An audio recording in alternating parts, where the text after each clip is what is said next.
Like the office they commemorate, presidential libraries are living institutions. Certainly it is my hope that the Reagan Library will become a dynamic intellectual forum where scholars interpret the past and policymakers debate the future. Welcome to the Ronald Reagan Presidential Foundation and Institute's virtual event series. To fulfill President Reagan's mission of making the Reagan Library a dynamic intellectual forum, our Center for Public Affairs programming offers lectures and forums presenting perspectives on important public policy issues of the day. Each year we bring you 20 to 30 events from politicians, authors, members of the media, business and military leaders, and more. During the 2020 closure of many businesses across our great country due to COVID-19, the Reagan Foundation switched to virtual programming to ensure that we were still delivering world-class content, even if you couldn't get to our hilltop to watch it in person. Now that the Reagan Library Museum is back open, we are holding hybrid programming, whereby some are in person and some are virtual. We hope you enjoyed this virtual event. In this week's Center for Public Affairs virtual event, we bring you a conversation with best-selling author James Patterson and United States Army First Sergeant retired Matt Eversmann for a discussion on their new book, Walk the Blue Line, No Right, No Left, Just Cops Telling Their True Stories to James Patterson. They last joined us 2 years ago, February 17, 2021, for their book, Walk in My Combat Boots. James Patterson is one of the world's best-selling authors, as well as one of its most trusted storytellers. His writing career is characterized by a single mission: to prove that there is no such thing as a person who doesn't like to read, only people who haven't found the right book. He's donated over 3 million books to school children and to the military, as well as endowed over 5,000 college scholarships for teachers. Just as with Walk in My Combat Boots, his co-author for Walk the Blue Line is Matt Eversmann, an Army sergeant whose inspiring story of survival during a 1993 hostile conflict in Mogadishu became immortalized forever in the epic film Black Hawk Down. Although most of James Patterson's books are in the thriller genre, Walk the Blue Line is the story of patrol officers and canine handlers, sheriffs and detectives, who reveal what it's really like to wear the uniform, to carry the weight of the responsibility they've been given. It's the book that the executive director of the National Fraternal Order of the Police calls the book that the law enforcement community has been waiting for. He continued, "These stories showcase the courage, the hurt, the anger, and the joy that can be found in every officer's DNA. And above all, their commitment to making difficult situations a little bit better." We now invite you to enjoy our virtual program, coming to you from the private quarters of the Reagan Foundation, with James Patterson, Matt Eversmann, and Reagan Foundation and Institute Chief Marketing Officer Melissa Giller. I want to thank you both so much for joining us here today, virtually at least. I know we were joined by both of you pretty much 2 years ago. I think it was February of 2021 for your other book. So thank you for being with us here again today. I want to start with you, Jim. I actually was trying to do some research in preparation for this interview, this discussion, and I came across an August 2022 Forbes magazine interview with you. And in that interview, the author said, quoted you as saying, "One thing I've learned and taken to heart about writing books is to tell stories, story after story after story." Mm-hmm. And I thought that was the best description of your book, Walk the Blue Line, because it really is story after story of law enforcement. And so it made me curious, how did you both choose which officers and different personnel were in this book? And did you have so many that some might not have even made the book? The answer to the last question is absolutely. But Matt, you can talk a little bit to this. Yeah, but there were several that didn't get in. Yeah, and it's unfortunate because they all have such amazing stories. I mean, you know, Melissa, and not to be patronizing about Jim, but Jim said everybody's got a story to tell, and the men and women in this particular profession have endless stories. And I think the hardest thing about this particular book was, you talk to one cop in some place and he or she's got 12 different stories that are amazing. And then you multiply it by 150 interviews. It's challenging. But at the end of the day, I think we came up with a good representation from, east to west, north to south of these great men and women that serve us every day. And the way it works is that Matt is a wonderful interviewer. He can, when we first got together and did Combat Boots, I just saw he could get people to talk about very tough things, get them comfortable. And because Matt was an Army Ranger, he has the experience, so he's very believable to people.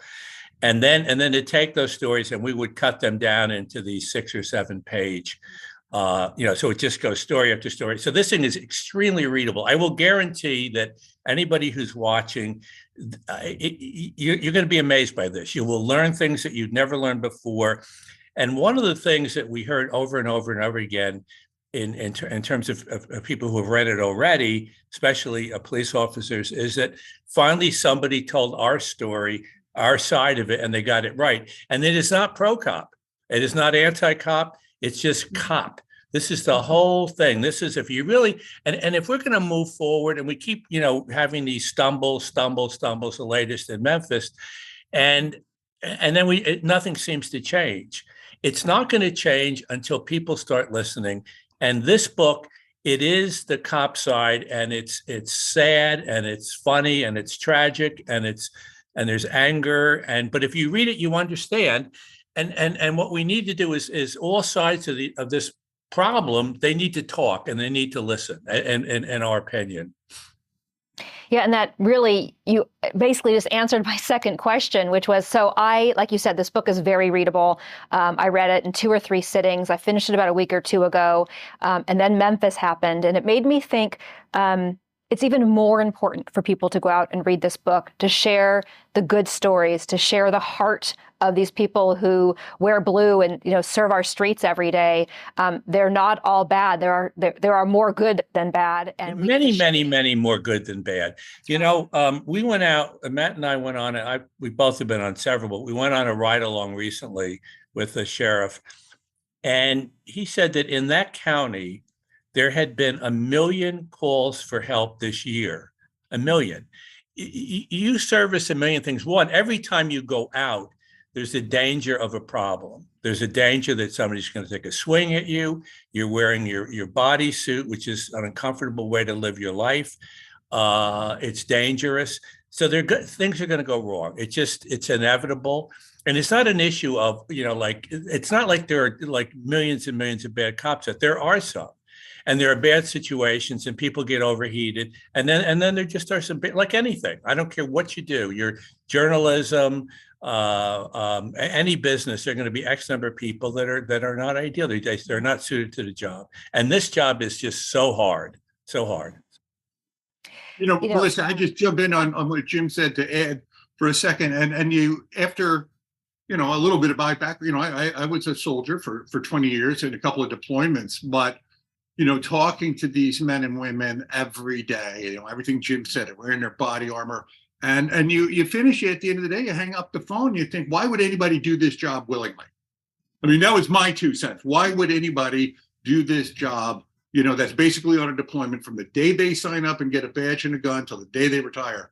And I'm telling you, it takes a special breed, and it's hard not to be an infomercial about it. But when you read the book, you do ask questions like that, and also a respect for what these people have to put up with.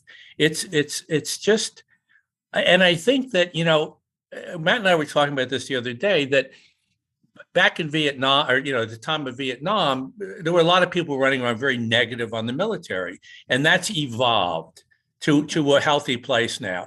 That's what needs to happen with the police. It needs to evolve from this thing of like, there are all these crazy cops out there too. No. There are some, and almost every cop we talk to would basically say the people who hate bad cops the most are good cops. And most are good cops. I mean, but we need to evolve to this place where we now, to the military, it's a little bit of a stock phrase, but thank you for your service. We need to think that about the police. We need these people. I mean, they certainly learned it in Minneapolis at a certain point. It was like, oh my God, a terrible thing happened, but we need the police in our neighborhoods. We need them. We need them to get better. And almost every cop we talked to said that. Yes, we need to get better. We do. That was actually going to be one of my questions. In one of your stories, the gentleman that you're speaking to said that he so appreciates when people stop him and say thank you. And that kind of stopped me, because I was raised you see a man or woman in uniform, military uniform, you see an older veteran in a hat, you stop them and you thank them for their service. But I don't think we do the same for our law enforcement, or our first responders, or our doctors, or our nurses. So is that sort of a message that you want to help spread? Matt? Absolutely. I mean, these are, the core of our neighborhoods. These are the men and women that are, and it's a little bit of a, we keep the peace or protect and serve, and depending on who you're talking to, there's a little nuance to it. But at the end, they're just there to make people feel safe, be comfortable, and listen. That's what they're here to listen to us. 50% of the people that come, that call a cop, 50% of the parties don't want to see him, but 50% really do, and I think we got to just share, everybody, listen, take a break for a second, take a deep breath, read this book, just so you can understand the situations that these men and women are in. And, you might come away at the end and say, oh, I defund or whatever your political slant is. But I tell you, you read this, at least you can say, now I know what it's like at 2:00 in the morning to go to a domestic dispute by myself. Yeah, rather than, this thing about, and one of the things I love about these books, and ER Nurses we did as well, is you read this, you think you understand something like nurses or cops, and you don't understand it. And the way they express them, it's so, one of the weird things about this book, there is more action in this book than there are in 5 Alex Cross novels.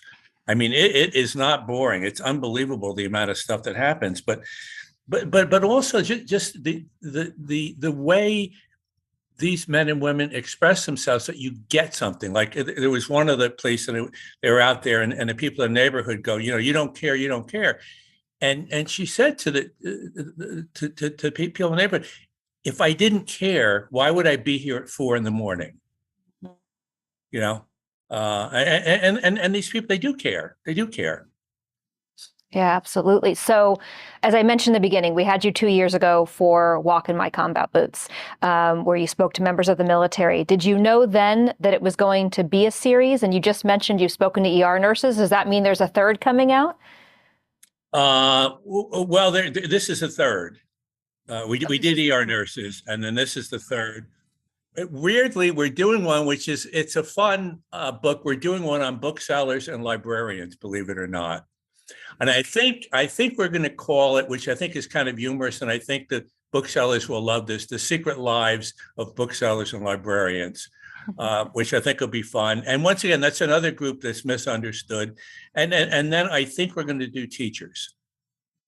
Which is another group that really needs our understanding. And people need to, we go to school 20 years ago, 30 years ago, 40, whatever. We have no idea what teachers are putting up with right now. It's very difficult to be a teacher.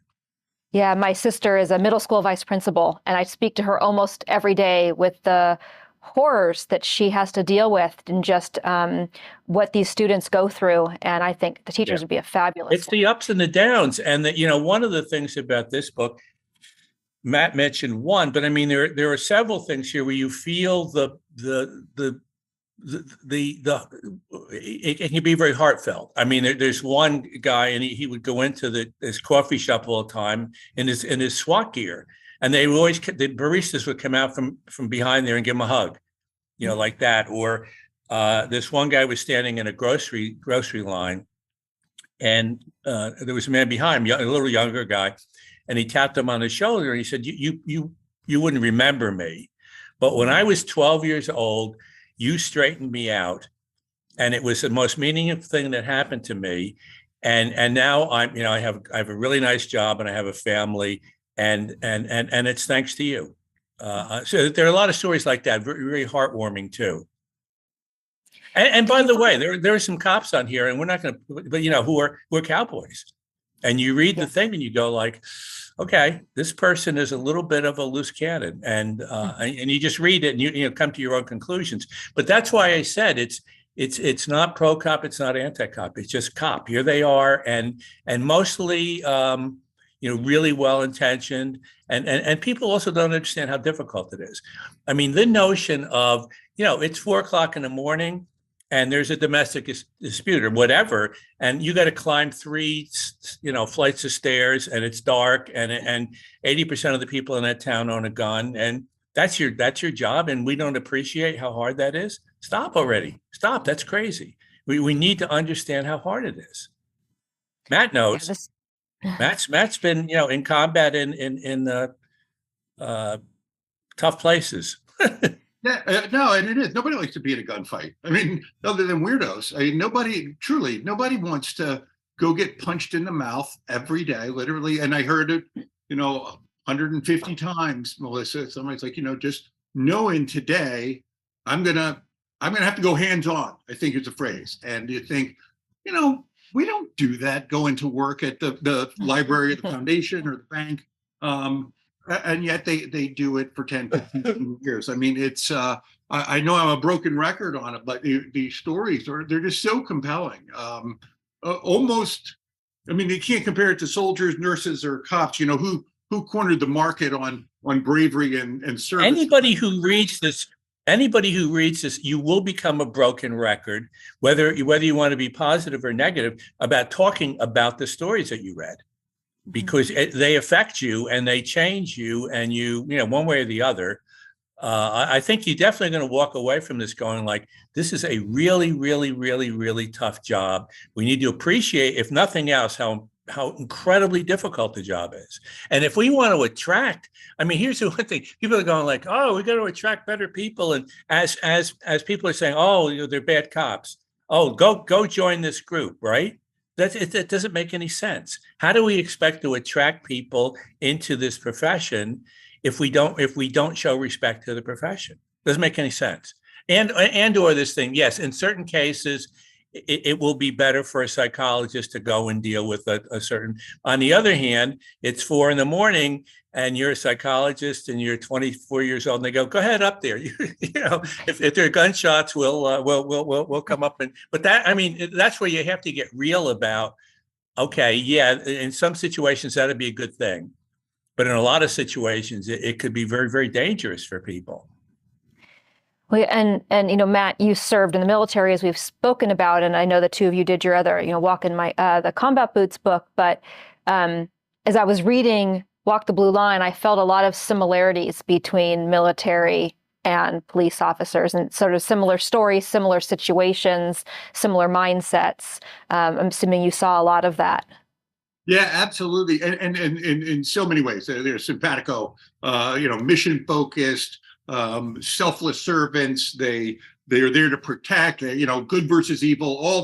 All the analogies. But I will tell you, one of the things that jumped out in this particular comparison to me, Melissa, was, after 20 years of war, military veterans would talk about PTSD and mental health far more openly. And we see it on TV. You see it on Super Bowl ads of wounded warriors, and the emotional stuff.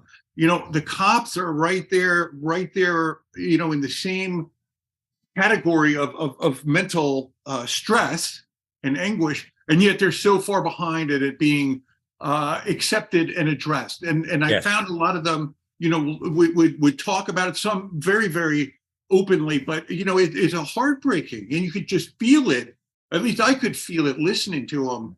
It's a big deal, and they would even share mental health is a big problem, in the community. So we've got these, it's a big issue. And if you have, if you're watching and you have police people in your family or whatever, when we did Combat Boots, my best friend, who was in Vietnam, and he called me up after he read it, and he said, I went and I contacted half a dozen of the people I had served with, and we all read the book, and it just put us back in touch with it, and we just felt like we all wanted to hold it, whatever the hell. But it was a very emotional thing. And I think what we've seen with a lot of police officers who read this, they said, damn it, yes, this is it. And somebody is telling our story. And once again, Matt and I can brag about this because we didn't do it. Yeah. We didn't do it. We just we recorded it. We're just bringing it to people. But this isn't our stories. We're not editorializing. We're just laying it out there. Yeah, there were a couple of stories that brought tears to my eyes, like the female officer who answered the 911 call about the 12-year-old boy who had heard gunshots, and then she was the one who had to tell this boy that his mother was dead, or the police officer who was answering a suicide call, and by the time he got there, the young gentleman had killed himself. And I saw that story over and over again with some of the people that you interviewed talking about PTSD and the mental issues they were having and the stigma that surrounds it as an officer, and how few of them actually seem to be getting help. And I wondered if them telling their story to you in a way was them, getting some mental help themselves by sort of sharing their own story.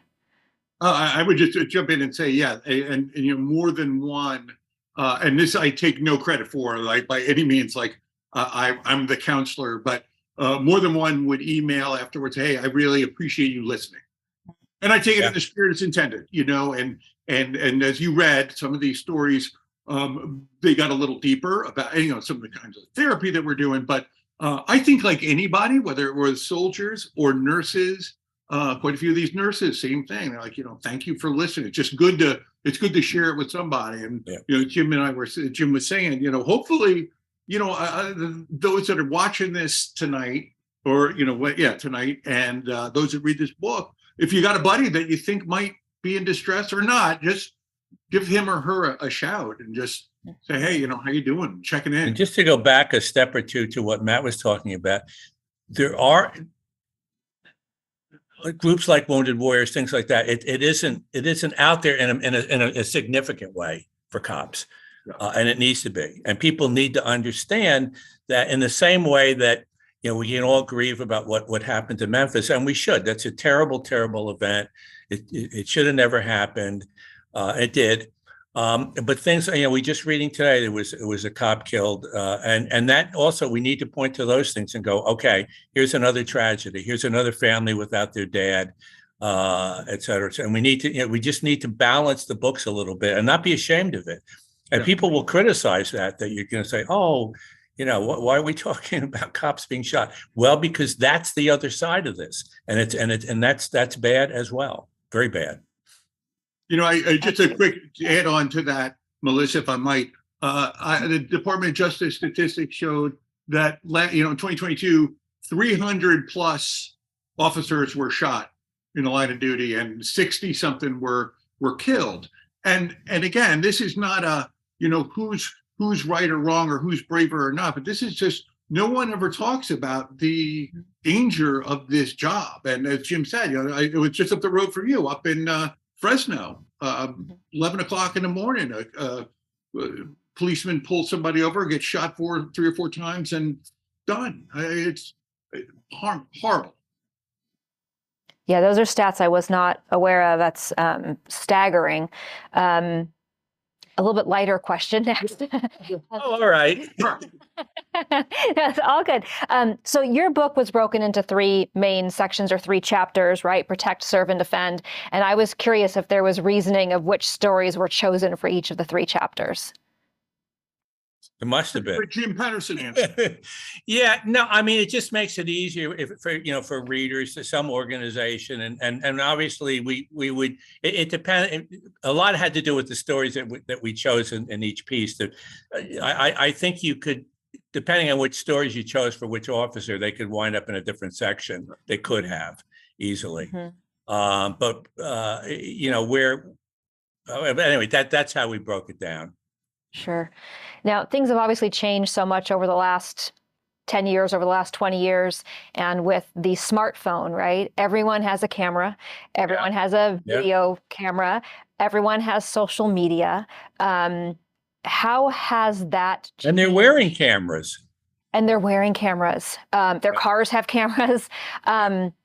Did you get a sense from the people that you interviewed how that's potentially changing the way they're doing their jobs? If I just jump in to start this one, yes, yes, all the way around. And in 30 seconds or less, DC cop shows up to a shooting scene, and there's the person's lying in the road. He pulls up, and the crowd's around just with their cameras filming. Nobody's helping. Nobody's trying to lend any kind of assistance. So you got that side of the equation. And then on this other side, you've got, hey, I've got my camera on, we've got all this, I get into an altercation, whatever, but the camera doesn't always show literally, just like our screen, what's going on, on the left and right or up and down, what's going on below. So it's really challenging. You got to think down to that microsecond, the shoot, don't shoot scenario. In the back of their minds, they're thinking, whatever happens, this is my whole world or our world that's going to be seen. I'm going to be judged, and that's that. And you take it from there. How horrible it can be. Certainly, accountability is a great thing, but a split second hesitation is tragic. You're dead. We did when we did the late one of these ride-alongs. The sheriff was talking about how they have that. They'll bring in some civilians who get to do that thing where you have 2 or 3 seconds to make your decision. And what do you call those, Matt? That the shoot don't shoot scenario, I think is well. And almost everybody that goes through it says, "Oh my God, I could never make that decision." It's suddenly they realize how hard it is. It's your life. It's your heart is jumping out of your skin, and it's very tense, and it's your life too, and you have to make that decision, and people need to understand that as well. Nobody's gonna countenance people, you shooting somebody in the back, and a lot of these things that happen, but there are certain circumstances you go, that was a really tough. That's very tough, and if you shoot at the cops, probably all hell is going to break loose. And that's just, I don't know. I mean, reflex, whatever the heck it is, Well, and that was one of your stories. I'm not remembering the officer's name, but he was chasing an armed suspect. The suspect stops and shoots at him. So the officer shoots back and ultimately kills the person who was shooting at him.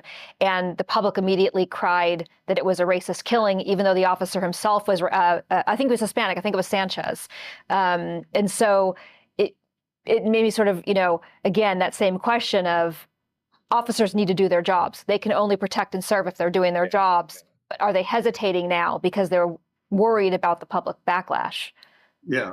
And I believe you're right on that, Melissa. I think it definitely in Chicago was that event. And there's a follow-on side to that story too, that if, this policeman or woman doesn't take a shot in a particular scenario and this person runs away with a gun, you don't know what's going to happen around the block. And, there's another shooting and they're like, why didn't you bad police? I mean, it's, again, it's such a... Or in Texas, where like everybody should rush into this classroom, and like that's such a simple decision to make, Right. Like who knows what the hell's going on there? Who knows what the situation is with this person with the gun?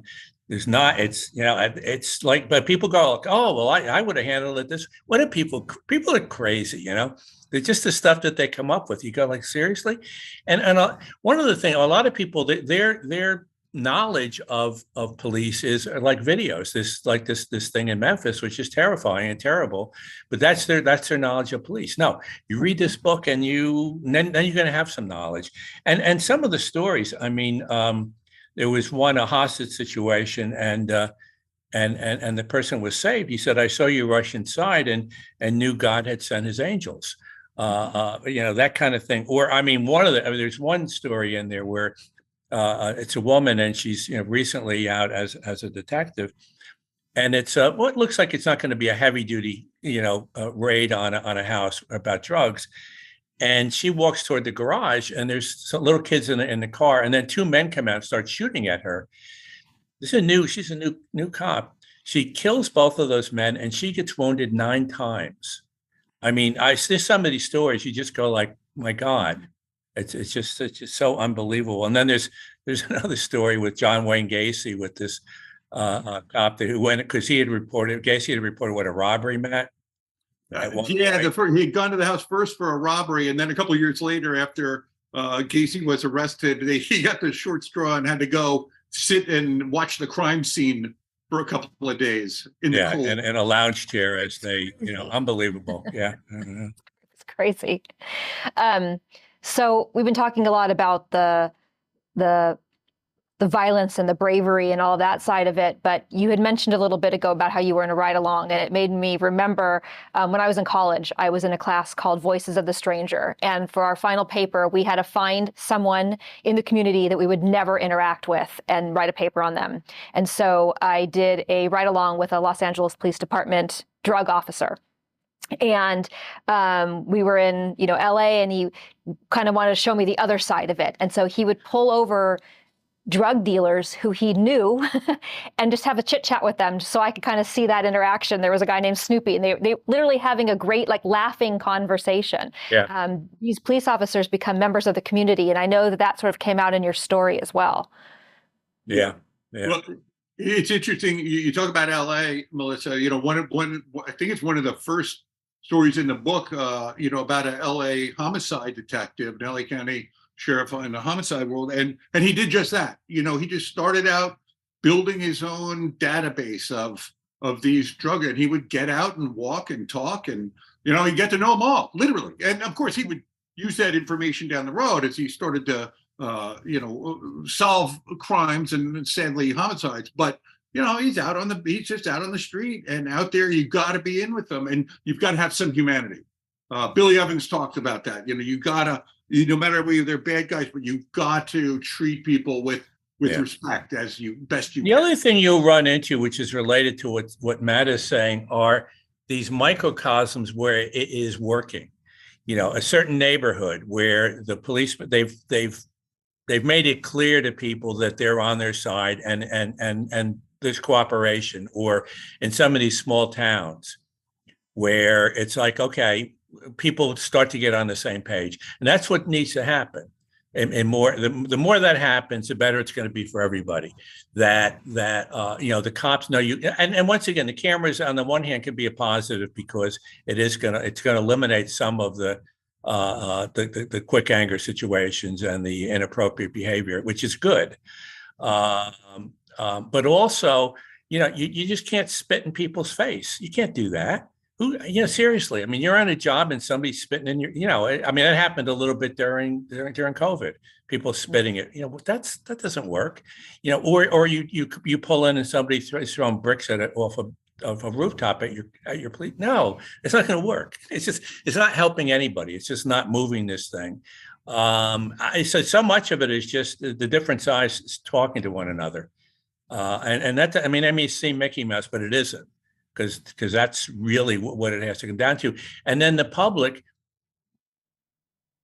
revering at least this occupation, and accepting that, there are going to be some bad situations. And hopefully, I think one of the good things in Memphis is they did sort of jump on this pretty quickly. And there was no, this was a terrible thing. And we seem to have been at fault in a big way. And, Yeah, I agree. And when you were talking, you talked about humanity, which I do think was another theme of some of the stories that came out. There was a female officer who talked about moments of joy on her job in helping the community. I think she helped a little girl. A little girl's bike had been stolen, and she helped her buy a new one. There were so many stories about the officers going into the community, helping deliver babies, helping the mentally ill, whatever it may be. So did that almost end up being a goal of the book, to talk about police officers are also truly members of the community who help their neighbors? We didn't have goals like that per se. It was just, let's just listen, and then we're going to put down the tough stuff. We're going to put down the nice stuff. One of my favorites in terms of the nice stories, one of the detectives, he kept seeing this one drug addict, and for whatever reason, he just thought that there was more to her than this addict, and she really was a bad addict. And he kept working with her, and then years later, she got his name or whatever and came back, and she invited him to her college graduation, and she said, you didn't give up on me, you just kept beating on me, and I was sort of hopeless, and I thought I was hopeless, and you didn't for whatever reason. So stories like that. But no, we didn't specifically go out and let's get some good stories or bad stories. We just tell us your deal. Sure. So you mentioned earlier the John Wayne Casey story, and I'm probably not pronouncing this right, but there was a story with Michael, is it Wedo, who helped at the Columbine case.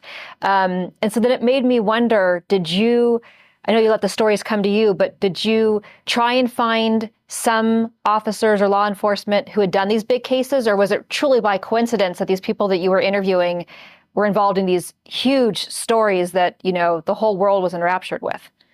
It was a little bit of both. And, the interesting thing about, Mitch was that, when I met him, he was introduced by a friend to me, because I was looking for, we were looking for some ATF agents, because we get, local, state, and federal. And, they had a long story, I'm like, hey, it'd be really cool to do an ATF agent. And lo and behold, we get introduced and start chatting. I had no idea about the Columbine piece. I just knew he had done explosives. So you read these stories, he had stopped some gun trafficking stuff. And it was literally at the end of the conversation, sort of, oh, by the way, let me just tell you one more story. And as you know, this experience going to Columbine while it was still an active crime scene, to help with mental health, to help ATF agents, and lo and behold, to be pulled literally into the school when all those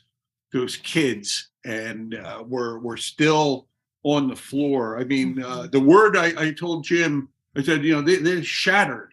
These people were shattered. And Mitch was there, God love him for not only doing his job, defusing bombs, but being there to take care of, these law enforcement officers. I mean, it was horrible. But sorry to go on. And the effect on him of that experience, it was devastating to him.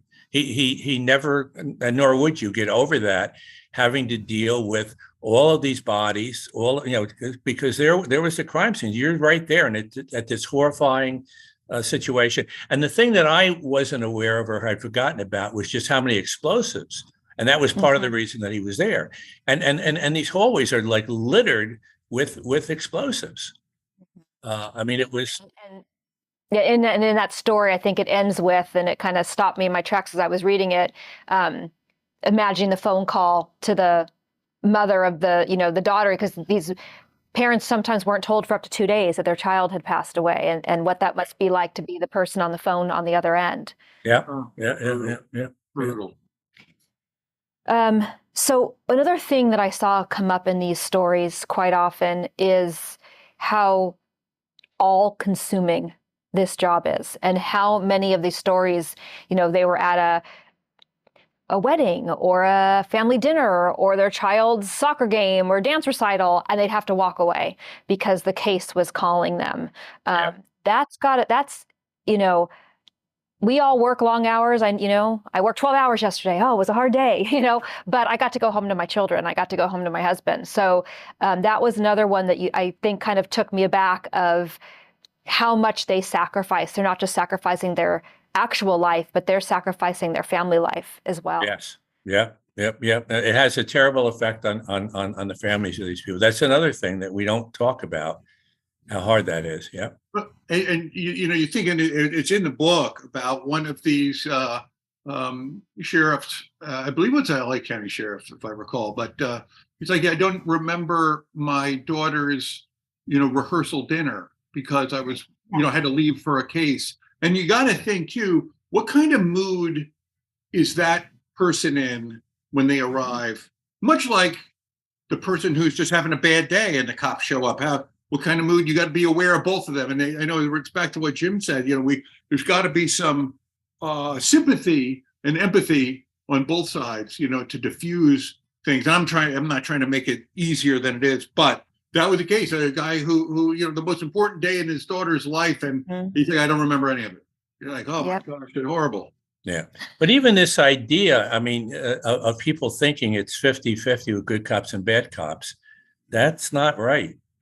That's wrong. That's part of the problem. And unfortunately on television, they create almost a situation where you almost feel like 80% of the cops are, you know what I mean? That's not useful, not helpful. That's why my cops are good ones. Alex Cross, damn it. Good man. Michael Bennett. Good man. I only have one more question, and it's directed to both of you because I'm interested in both of your answers. We answer at the same time. We can do that. Please, that could be fun. So you obviously met however many members of law enforcement that you met with. You heard their stories. As you said earlier, not all their stories, not all the people even made the book. So there's even more people that you spoke to. For each of you, what's sort of that one thing you walked away with from all the people that you met? I mean, for me, it's just, with combat boots, and I said this to Matt, when we first went on the road, I would say, oh boy, I've learned so much about, and, like I know something. And I said, you know what? I know a lot more than I did, but I don't know anything because I have never fired a gun at somebody and I've never been shot at. So I don't know. I'm kidding myself to say that, but I know a lot more than I did. I get it more than I did. And I think it's the same thing here. I know a lot more than I did. And I've interviewed cops for a long time because of the various Alice Cross and Women's Murder Club, et cetera. But I still don't really know. But I know a lot more than I did. But I guarantee anybody, you will know so much more than you did, and you will really be in a position where, with some validity, you can talk about cops. Because for most of us, we're just talking through our hats, man. Because you don't know, you don't have any idea what's going on here, how hard the job is, and that's not to excuse abuses.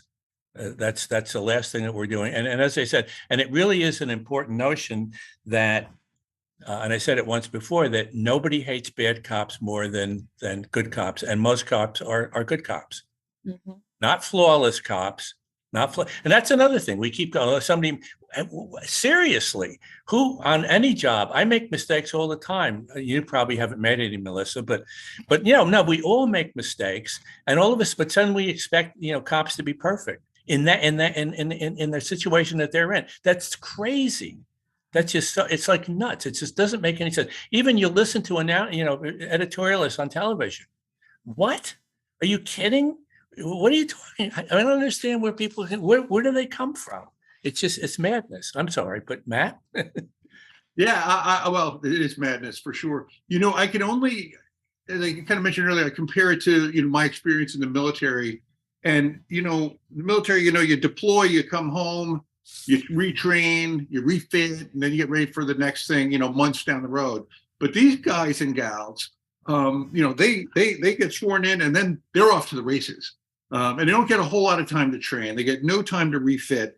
And I think what I took away from all of them, from, LA to Chicago to Paducah, Kentucky, is that there's evil out there. It's so dangerous in one sense, and no matter where you are, you're taking it. You really have to suck it up every day going in and hope I make it home tonight. And that's it in a nutshell for me. And where do we get these men and women that are willing to do it? And boy, they're in this book. And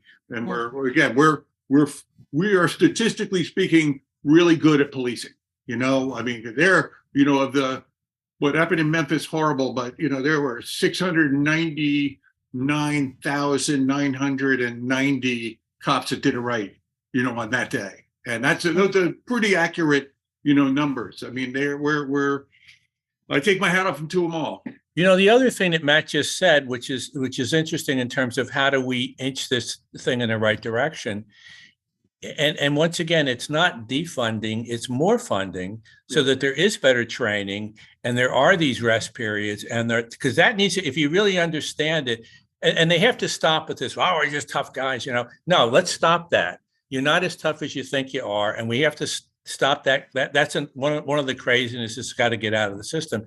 And we do need better training, and these people do need rest periods, and and that's recharge. That's really important. And so we probably need more money to do this properly, and it's worth it.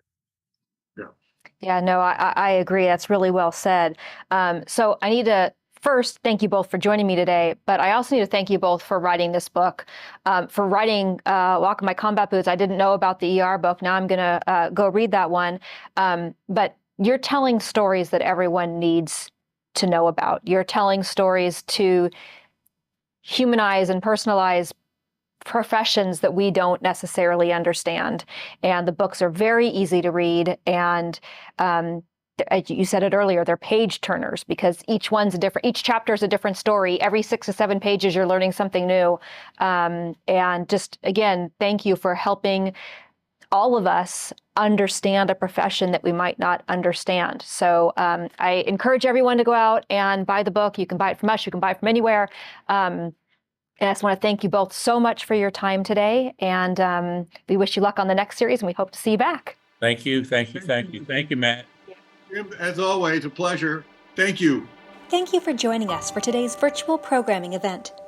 We hope this conversation has inspired you to share what you've learned with your family and friends, and that you'll join us again for an upcoming event.